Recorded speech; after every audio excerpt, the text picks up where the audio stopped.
আসসালামু আলাইকুম সবাইকে। আশা করি সবাই ভালো আছেন। তো আজকে যার জন্যে এই ভিডিওটি মেক করা সেটি হচ্ছে যে আমাদের সবারই কম বেশি হচ্ছে আইএলটিএস নিয়ে নানান ধরনের প্রশ্ন থাকে যে কিভাবে প্রিপারেশন নিব বা কিভাবে প্রিপারেশন নিলে হচ্ছে একটা গোছানো প্রিপারেশন হবে এবং আফটার অল হচ্ছে একটা ভালো স্কোর অ্যাচিভ করতে পারবো আমরা। তো অনেকেই অনেক কথা বলে। তো আমি হচ্ছে কয়েক মাস আগে হচ্ছে আমি আমার আইএলটিএস টেস্টটা দেই এবং আমি ওভারঅল 7.5 অ্যাচিভ করি। তো আমি আমার এক্সপিরিয়েন্স থেকে এবং ইনসাইটস থেকে কিছু শেয়ার করব জাস্ট আপনাদেরকে একটি গাইডলাইন দেওয়ার জন্যে যে আপনারা কীভাবে ঠিক প্রিপারেশন নিতে পারেন সেই জন্যে। তো আমি হচ্ছে আমার এই পিডিএফে যেটা আপনারা দেখতে পাচ্ছেন স্ক্রিনে সেটাতে হচ্ছে 4টি মডিউল ভাগ করে রেখেছি এবং 4টি মডিউলে ঠিক কোন কোন জিনিসগুলো পড়া হচ্ছে ম্যান্ডেটরি বা পড়লেই হয়ে যাবে ঠিক সেভাবেই আমি সাজিয়েছি। তো আমি যদি প্রথমে লিসেনিং পার্টে চলে আসি, তো লিসেনিং পার্টে আপনারা যে জিনিসটি ফলো করতে পারেন সেটি হচ্ছে ক্যামব্রিজ আইএলটিএস প্র্যাকটিস বুক 10 থেকে 20। অনেকে অনেক কথা বলতে পারে যে এটার বাইরে হচ্ছে ইউটিউবে অনেক চ্যানেল আছে, ফর এক্সাম্পল ক্যারিয়ার জোন, মগা, যেগুলোতে হচ্ছে আপনার প্লেব্যাক স্পিড বাড়ানো থাকে এবং বিভিন্ন অনেক মক টেস্ট সেখানে পেয়ে যাবেন। তো আমি বলবো সেগুলোতে না যাওয়ার জন্য আপনি জাস্ট হচ্ছে যদি আপনি ক্যামব্রিজ আইএলটিএস প্র্যাকটিস বুক 10 থেকে 20 পর্যন্ত শেষ করতে পারেন, আমি মনে করি it's more than enough just for this IELTS test. আর যদি আপনার এই 10 থেকে 20 প্র্যাকটিস করা শেষ হয়ে যায়, আপনি যদি আরও ফার্দার কিছু প্র্যাকটিস করতে চান তাহলে হচ্ছে সেই ক্ষেত্রে আমি বলবো যে আপনারা ক্যামব্রিজ আইএলটিএস গাইড বুক আছে একটা, সেখানে শেষের দিকে কিছু টেস্ট আছে, ওইগুলো দিতে পারেন বা ওইগুলো প্র্যাকটিস করতে পারেন। এছাড়া হচ্ছে আমি যেটা সাজেস্ট করব সেটা হচ্ছে আপনারা অনেকেই হয়তো কোনো একটা প্ল্যাটফর্ম বা রেজিস্ট্রেশন করবেন, সেটা হোক ব্রিটিশ কাউন্সিল বা হচ্ছে আইটিপি। তো সেখানে রেজিস্ট্রেশন করার পরে দেখবেন আপনাকে হচ্ছে ফ্রিতে কিছু মক টেস্ট দিতে দিবে ওই তাদের অফিসিয়াল ওয়েবসাইটে। তো সেখানের সেই মক টেস্টগুলো প্র্যাকটিস করতে পারেন যদি আপনার হাতে সময় থাকে। আর যদি সময় না থাকে তাহলে আমি বলবো শুধু ক্যামব্রিজ আইএলটিএস প্র্যাকটিস বুকের 10 থেকে 20 সুন্দর করে শেষ করুন।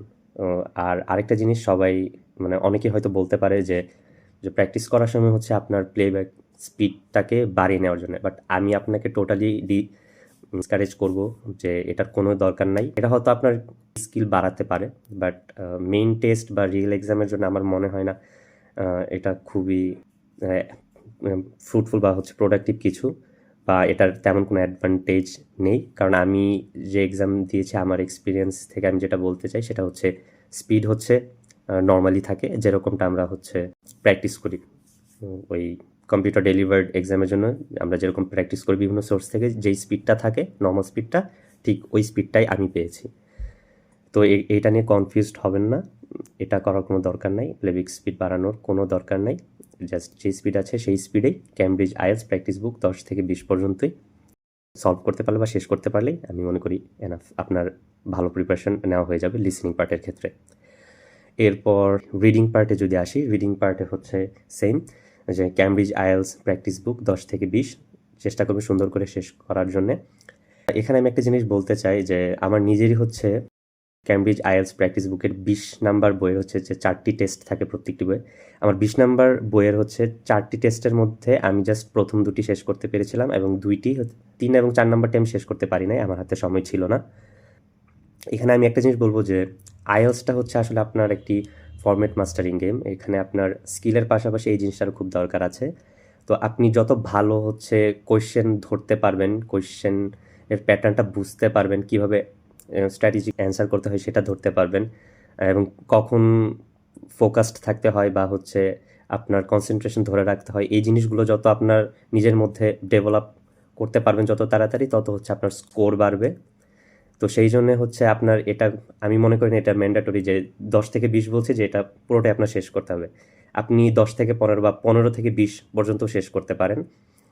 বাট খেয়াল রাখবেন যে আপনি প্রত্যেকটা কোয়েশ্চেন টাইপ বুঝতেছেন এবং প্যাটার্ন বুঝতেছেন এবং কীভাবে অ্যান্সার করতে হয় কোনটা, কোন টাইপ কীভাবে অ্যান্সার করতে হয় সেটা খুব ভালোভাবে বুঝতেছেন। এবং নেক্সট এরপরেও যদি ফার্দার প্র্যাকটিস করতে চান সেটা হচ্ছে আমার সাজেশন থাকবে ক্যামব্রিজ আইএলস গাইডে শেষে যে টেস্টগুলো আছে সেগুলো থেকে প্র্যাকটিস করে নিতে। তারপর অফিসিয়াল ম্যাটেরিয়ালস, ওই যে আমি যেটা বলেছিলাম ব্রিটিশ কাউন্সিল বা আইটিপি, যেটাই হোক না কেন আপনি যে জায়গায় রেজিস্ট্রেশন করে থাকুন না কেন সেখান থেকে প্র্যাকটিস করে নেবেন। মানে যদি আর কি করতে চান, যদি সময় না পান তাহলে প্রবলেম নেই, না করলেও চলবে, বাট চেষ্টা করবেন মেইন যে আইএলস ক্যামব্রিজ আইএলস প্র্যাকটিস বুক আছে এগুলো আপনার এই 2টা মডিউলের ক্ষেত্রে শেষ হয়েছে বা আপনি প্র্যাকটিস করতে পেরেছেন। ও আচ্ছা, আমার টাইম ডিউরেশন যদি বলি আমি ঠিক কত দিনের প্রিপারেশন নিয়েছিলাম, তাহলে আমি বলবো আমি ঠিক সেপ্টেম্বরের শেষের দিকে, সেপ্টেম্বরের 20 বা 21 তারিখের শেষের দিকে হচ্ছে আমি প্রিপারেশন নেওয়া শুরু করি। এবং আমার এক্সাম ডেট ছিল হচ্ছে অক্টোবরের 30 তারিখ। তো আমি বলতে গেলে 1 মাসের একটু বেশি সময় ধরে প্রিপারেশন নিয়েছিলাম। বাট সেপ্টেম্বরের শেষের দিকে হলেও আমি সেপ্টেম্বরে ঠিক ভালোভাবে ফোকাসড ছিলাম না। মেইনলি বলতে গেলে অক্টোবরের শুরু থেকে আমি ভালোভাবে প্রিপারেশন নেওয়া শুরু করি, মানে একটু টাইম দিই আর কি ভালোভাবে।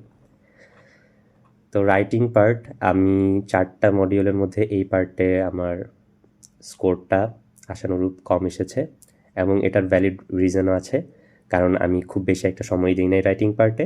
সময় দিইনি বলতে হচ্ছে যেহেতু আমি কম্পিউটার ডেলিভার্ড টেস্ট দিয়েছিলাম, আমি খুব বেশি একটা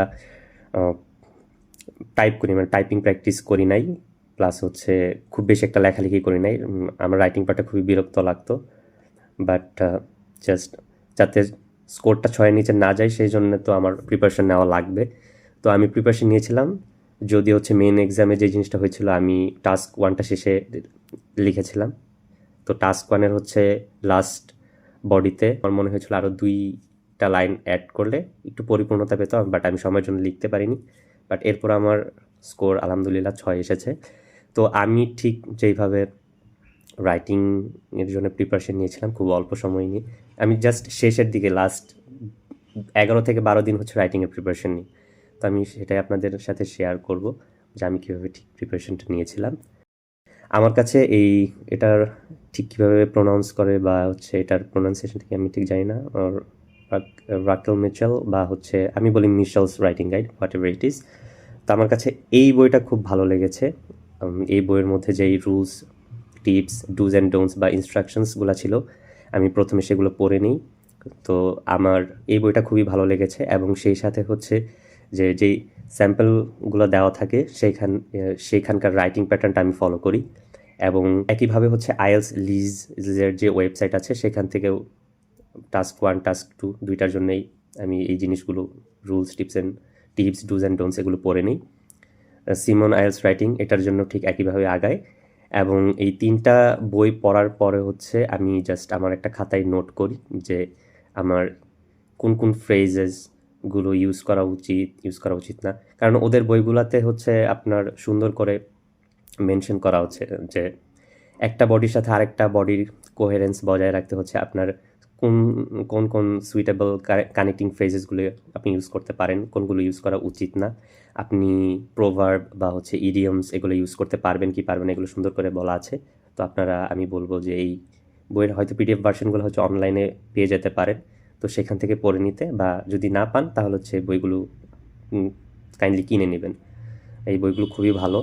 আমি এই 3টা বই খুব ফোকাসড করেছিলাম আমার রাইটিংয়ের জন্য, এবং রাইটিং প্যাটার্নগুলো হচ্ছে এই 3টা বইয়ে সেম পেয়েছি।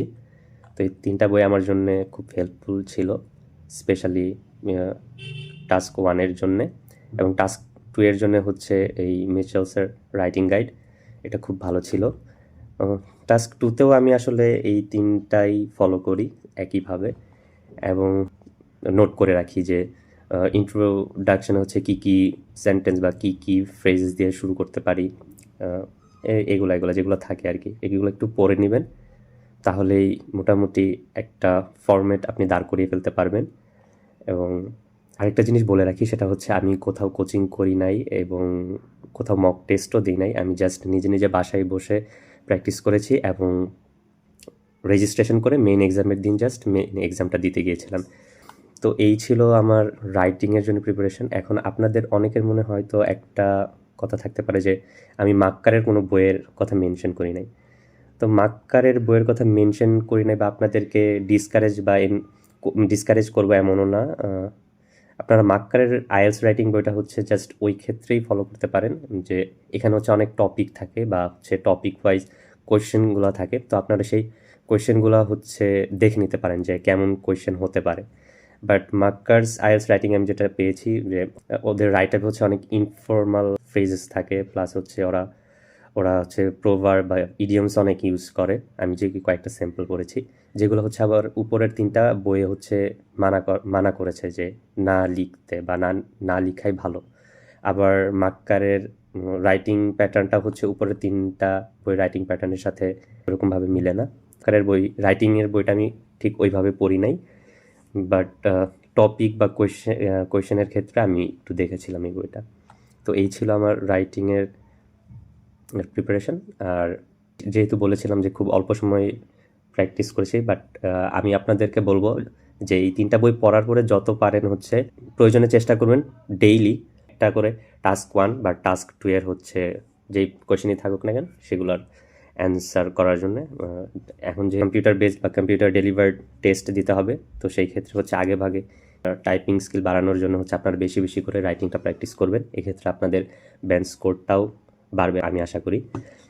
এবং আপনার চাইলে হচ্ছে আপনাদের যদি কোনো হোম টিউটর বা হচ্ছে আপনার যদি কোথাও কোচিং করে থাকেন সেখানকার কোনো ইনস্ট্রাক্টরকে দিয়ে সেগুলো রিভিউ করে নিতে পারেন। বাট আমি সেগুলো করাই নাই, যেহেতু আমি বলেছি আমি কোথাও কোচিং করি নাই। সে যাই হোক, স্পিকিং পার্ট, তো আমি এই পার্টটাতেও খুব তেমন একটা সময় দিইনি, কারণ আমি আলহামদুলিল্লাহ মোটামুটি স্পিকিংটা আমার ভালো ছিল। আমার ফ্লুয়েন্সি ভালো ছিল এবং মেইন এক্সামেও আমার ফ্লুয়েন্সি আলহামদুলিল্লাহ খুব ভালো ছিল। কিন্তু এর পরেও যেই জিনিসগুলো হচ্ছে আমি একটু দেখেছিলাম সেটা হচ্ছে আমি ইউটিউব থেকে কয়েকটা চ্যানেল ফলো করতাম। তাদের ওই চ্যানেলগুলাই হচ্ছে বিভিন্ন মক টেস্টের ভিডিওস থাকতো, তো সেইগুলো একটু দেখতাম। এখান থেকে কন্টেন্ট সম্পর্কে ধারণা পাওয়া যেত এবং অনেক ভোক্যাবও আমি কালেক্ট করতে পারতাম ওই ভিডিওগুলো থেকে। তো আমি যেই চ্যানেলগুলো ফলো করেছি সেগুলো হচ্ছে IELTS advantage, English pro tips and Burke TV, এটা হচ্ছে আমাদের বাংলাদেশি। তারপর হচ্ছে আপনারা যে জিনিসটা করতে পারেন ইনস্ট্রাকশনস এবং টিপস হচ্ছে সিমন আইএলস স্পিকিং এই বইটা থেকে দেখে নিতে পারেন, এবং এই বইয়ে যেই কোয়েশ্চেনগুলো আছে ওইগুলা প্র্যাকটিস করে নিতে পারেন। আর কিউ কার্ডসের জন্য আমি বলবো যে মাক্কার আইএলস স্পিকিং যে বইটা আছে সেখান থেকে সব কিউ কার্ডসগুলো কালেক্ট করে নেবেন এবং ওইগুলোই প্র্যাকটিস করবেন, কারণ মাক্কারের বই হচ্ছে যেই কিউ কার্ডগুলো আসলে মেইনলি মেইন এক্সাম থেকেই নেওয়া, তো সেই কিউ কার্ডগুলো ফলো করতে পারেন।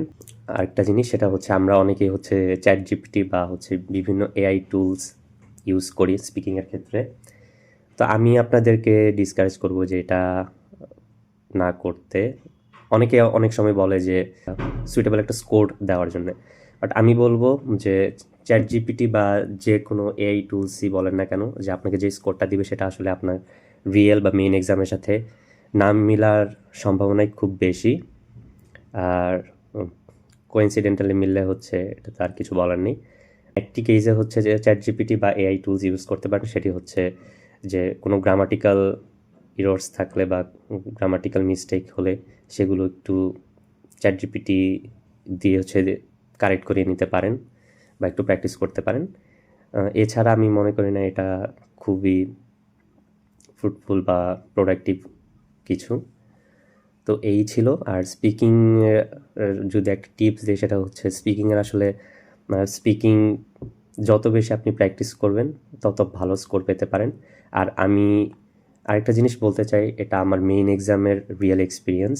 তো সেটা হচ্ছে আমি মনে করি যে শুধু ফ্লুয়েন্সি থাকলেই হবে না, আপনাকে যেই কোয়েশ্চেনগুলো করা হবে সেই কোয়েশ্চেনের হচ্ছে কন্টেন্ট ঠিক রেখে খুবই লজিক্যাল অ্যান্সার দেওয়ার চেষ্টা করবেন, কারণ ফ্লুয়েন্সির পাশাপাশি এই জিনিসটাও খুবই ইম্পর্ট্যান্ট। আপনি কি বলছেন সেটা আপনার কোয়েশ্চেনের সাথে রেলিভেন্ট কিনা এটা খুবই ইম্পর্ট্যান্ট, তো এই দিকটা একটু খেয়াল রাখবেন।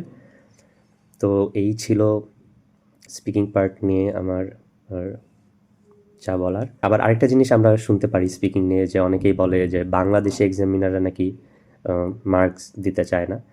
তো আমি বলবো যে আমার ক্ষেত্রে তেমন হয় নাই, কারণ আমি নিজেও একজন বাংলাদেশি, মানে আমার স্পিকিং টেস্টের সময় একজন বাংলাদেশি এক্সামিনার ছিল, তো উনি আমাকে 8 দিয়েছেন। তো আমি মনে করি যে কেউ যদি কোয়েশ্চেনের সাথে রেলিভেন্ট লজিক্যাল অ্যান্সার দিতে পারে এবং ফ্লুয়েন্ট থাকে, তাহলে ভালো স্কোর পাওয়া সম্ভব। এটা এক্সামিনার যেই হোক, হোক বাংলাদেশি বা বিদেশি, এটা ম্যাটার করে না, এটা আমার কাছে মনে হয়েছে। তো এটাই সর্বোপরি হচ্ছে আপনারা কোন কোন সাইট থেকে বা হচ্ছে কোন কোন সোর্স থেকে সিডিআইএলস-এর জন্য প্র্যাকটিস করতে পারেন। তো আমি কয়েকটা ওয়েবসাইটের নাম এখানে মেনশন করে রেখেছি, সেগুলো হচ্ছে innovate, jumping to, easy IELTS. ইজি আইএলসটা মেবি ল্যাপটপেই ওপেন হয়, অ্যান্ড্রয়েড বা হচ্ছে ফোনে হচ্ছে ইউজ করতে পারবেন না বা ওপেন হবে না। আর দ্বিতীয়ত হচ্ছে আপনারা যেইখানে রেজিস্ট্রেশন করেন না কেন, সেইখান থেকে যে ফ্রি মক টেস্টগুলো দেওয়া হবে, তো অফিসিয়াল ওয়েবসাইটে ঢুকে সেই মক টেস্টগুলো প্র্যাকটিস করতে পারেন। তো এই ছিল ওভারঅল আমার এক্সপিরিয়েন্স থেকে আপনাদেরকে যতটুকু পেরেছি গাইডলাইন দেওয়ার জন্যে। তো আমি বলবো এর বাইরে অন্যান্য কিছু প্র্যাকটিস করার তেমন কোনো প্রয়োজনীয়তা নেই। অনেকে অনেক কথা বলতে পারে, এটা প্র্যাকটিস করো, ওইটা করো, এখান থেকে প্র্যাকটিস করো, এখান থেকে প্র্যাকটিস করো। না, এত প্র্যাকটিস করার দরকার নাই, মাথা নষ্ট করার কোনো প্রয়োজন নেই। আমি যে জিনিসগুলোর কথা বলেছি বা স্টার মার্ক দিয়ে রেখেছি, আপনারা যদি এগুলো প্র্যাকটিস করেন, ভালোভাবে প্র্যাকটিস করেন, আমি মনে করি আপনারা একটা ভালো স্কোর অ্যাচিভ করতে পারবেন। কারণ আমি আমার রিয়েল লাইফ এক্সাম্পল যদি দেই, তা আমি এগুলাই প্র্যাকটিস করেছি এবং এভাবেই প্র্যাকটিস করেছি এবং আমি আলহামদুলিল্লাহ ওভারঅল ব্যান্ড স্কোর 7.5 পেয়েছি।